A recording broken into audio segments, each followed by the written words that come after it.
Hello everybody, it's Marialda here once again, and welcome back to an Ami box and a figure unboxing. Woohoo! Yes, we have a figure in front of us that may, just maybe, the last figure of the year. Though, it may not be the last figure of the year. I just had another box ship out this morning, so hopefully it will get here by the end of the year. I did just record the collection tour yesterday, so unfortunately this one's not going to make it into that video.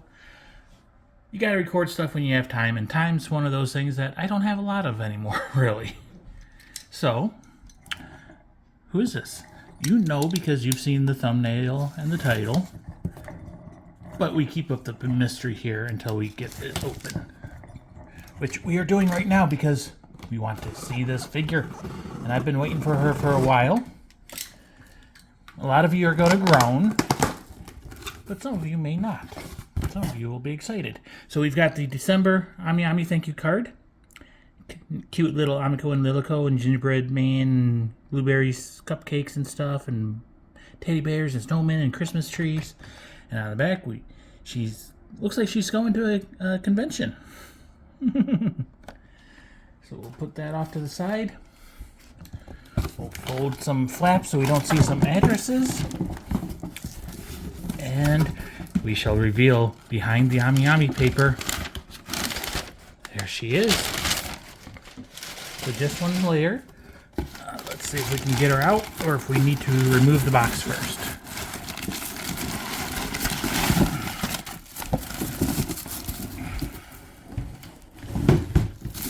There we go.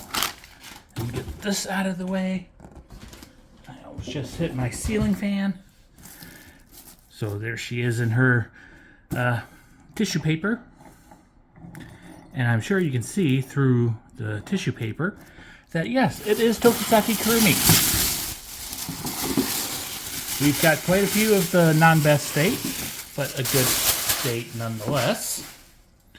So this time, codename Nightmare, by the way. So yeah, this is Tokisaki Kurumi. This is the calligraphy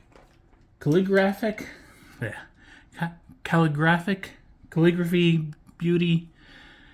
I can't pronounce things, but yeah, calligraphic beauty Tokisaki Kurumi. She's from Date Alive. She is a 1/7 scale figure manufactured by Kadokawa and Animester. She released on December 19th of 2022. I ordered her back on April 29th, paid for her on the 21st. She shipped out on the 23rd and had the deal with the holidays and everything, so she just got delivered today on the 28th. For Kurumi, I paid 14,500 yen, or $114.77. Not bad.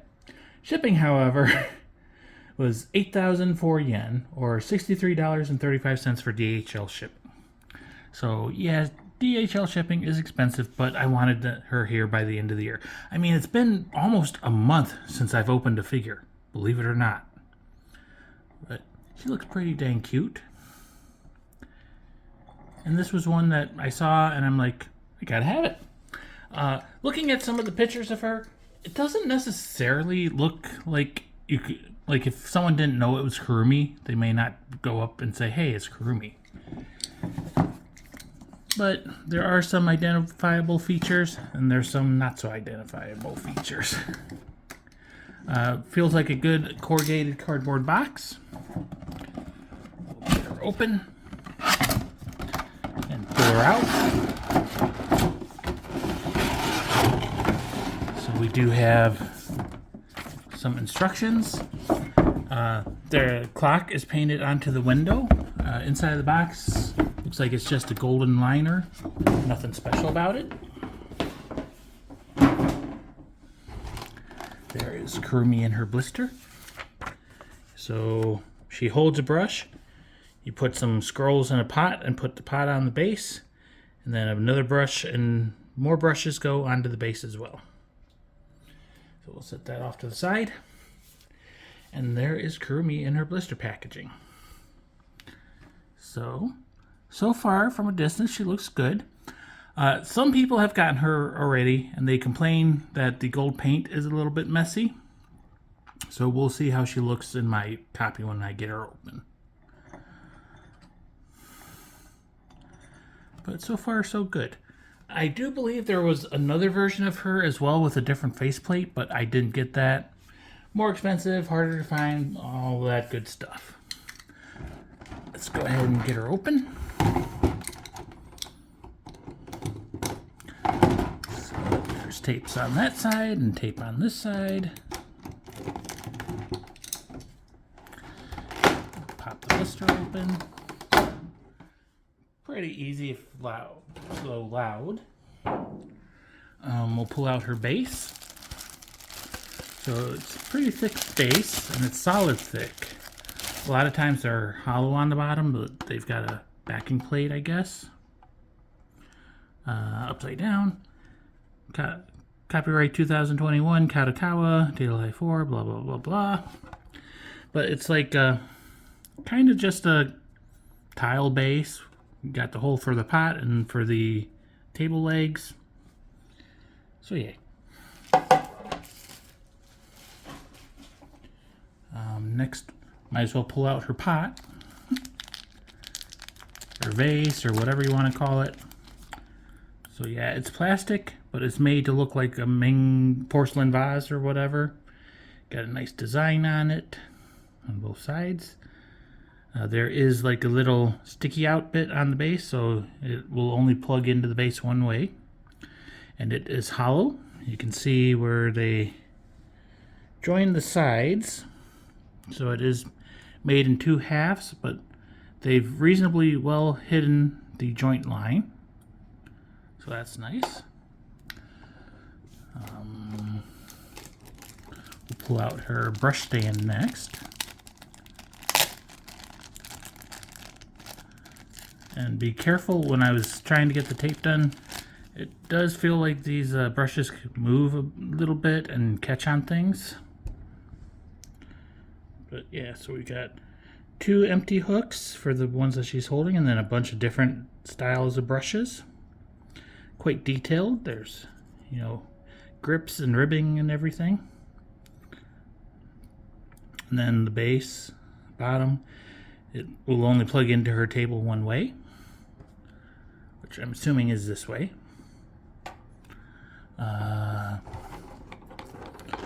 Next, we'll try to pull out her loose brushes. Actually, we're going to pull her out so that we can tip this to get them out.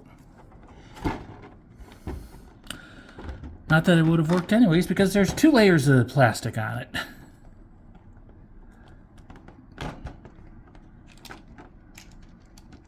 There we go.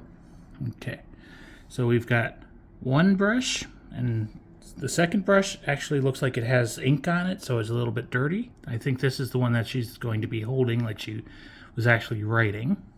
And this one will just rest wherever it goes. Flipping them to the other side, there's no like little loops, so you can't hang them onto the brush rack. And then next, go ahead and pull out some scrolls. Again, we'll just tip them out. So there's 3 scrolls. They look pretty much identical. They got a nice red ribbon tied into a bow holding them shut. You got the solid wood piece that you can pull out, and you know, the center piece. Not overly detailed. The top, you can't, they didn't even like sculpt in or paint the little wrappings or whatever. But, I mean, they're just meant to go into a pot, so add a little bit of ambiance. Go ahead and put this off to the side now. And then we set her off to the side. So there is some blister going under the table. She is wrapped around the back with plastic. And then there's some foam between her butt and her hair. And her hair is pointy, so it will get caught very easily. And then we've got plastic on her leg. And that looks like everything. Kurumi is attached to the table. So you technically don't need a base with her, because she will stand on her own because she is sitting on a table. But that's okay. We will use the base because we like bases here. But there is Kurumi herself. Looks pretty good, like I said before, from a distance. I haven't gotten a close-up look yet. She's got all sorts of little accessories on the table. So you got a couple plates. You got a little brush rack. You got her little inkwell. She's sitting on a scroll. And then there's a little paperweight lion type thing. Do some close-ups. Let me take the camera out for this close-up.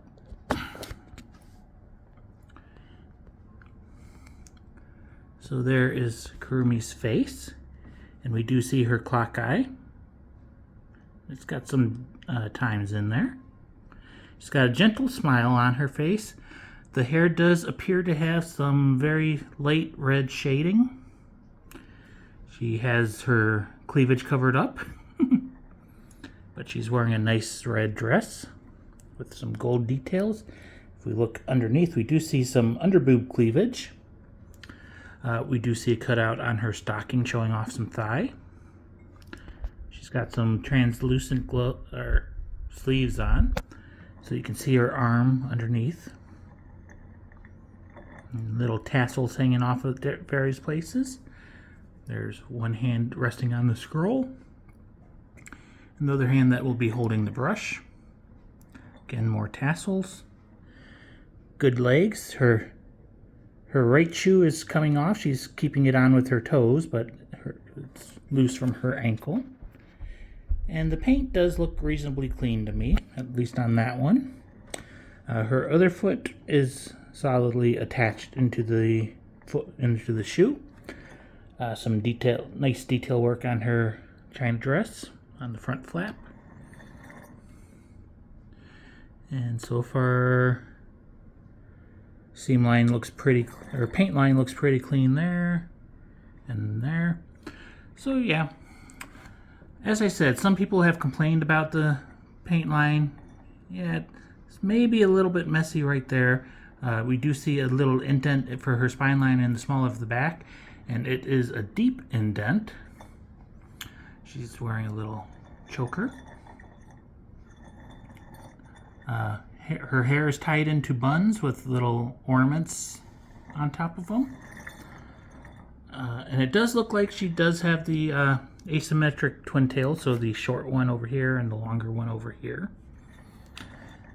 And the main reason I wanted to do this was to give you a close-up of the little lion thing.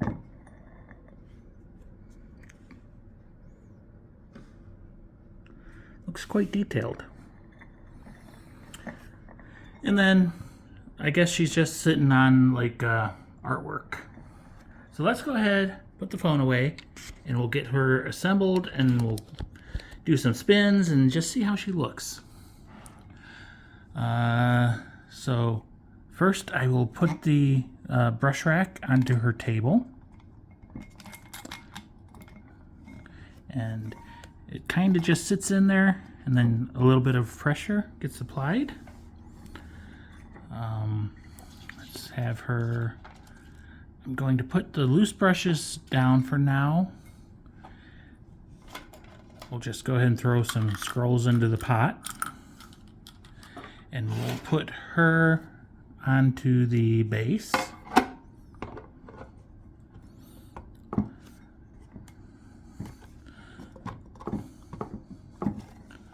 So the table goes into the base pretty easily.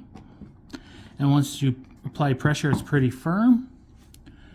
And then the base, the little sticky outy bit goes to my right, her left, so inside. And it should line up with the notch, and there you go. And then I said I was going to have her holding the dirty brush. So it just kind of goes in there between her thumb and her middle finger, and propped up with her pointy index finger. And then the other brush I am just going to have kind of sitting on the brush stand. Or does it go like that with the brush on the plate? I don't know. I wonder if the instructions actually say anything. No, it doesn't. Other than, it looks like I got it right. It looks like they intended the dirty brush to be in her hand. Okay, so there is the Calligraphic Beauty Tokisaki Kurumi all assembled. Let's push her back a little bit and tilt the camera, and we'll do a nice spin. She has some shading on her face and on her hand, the back. Yeah, she's got some shading in the shoulder blades and spine region. She does have what appears to be quite the dump truck, so big booty on her. And I like how you can see her arms through the sleeves. The sleeves are one of my least favorite parts of this, but they look good on her. And I love the metallic red shading on the dress. It looks really good on her. Yeah, she's got a vacuum sealed belly button. And there's the dump truck. And even the dress flap that's sitting on the table, they've got the wrinkles sculpted in there, and it looks like it's got some shading and painted on it. So it looks pretty good so far. Let's see if we can center her and zoom in.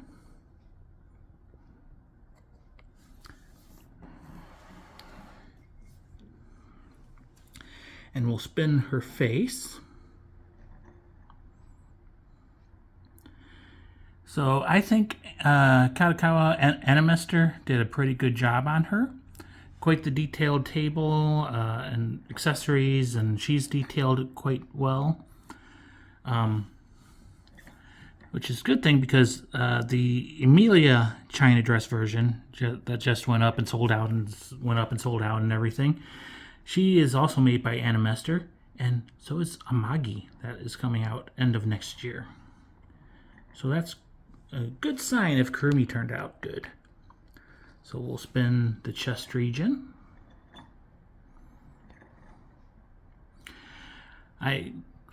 That super deep spine line right in the center of her back is throwing me off just a little bit. From this side it looks good though.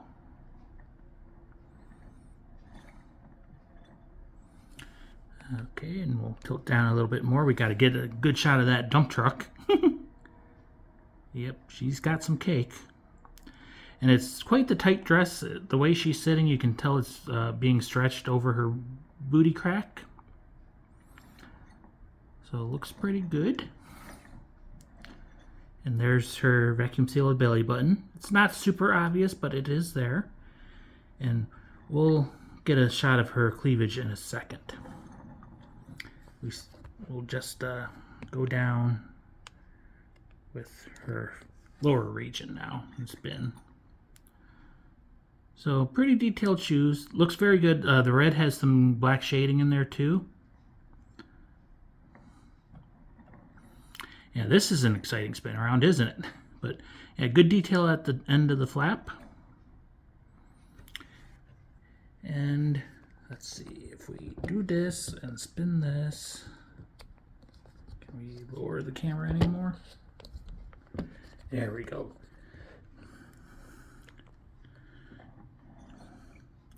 And we still don't get a good shot, so we will take the camera out and make everyone dizzy. But there is her underboob shot. Let's go ahead and put you guys away. Maybe if we pick her up. Yep. So, underboob is welded. And her little brush fell off, so we'll put that back on. And we'll zoom out. And yeah, Tokisaki Kurumi, the calligraphic beauty, or calligraphy Kurumi as I call her. She is quite a cutie. Looks pretty dang good. I am happy to have her. I'm glad she made it by the end of the year. So yeah, the Tokisaki Kurumi, the calligraphic beauty. She is from Date Alive. She is manufactured by Kadokawa and Animester. She is a 1/7 scale figure that released on December 19th of 2022, in Japan at least.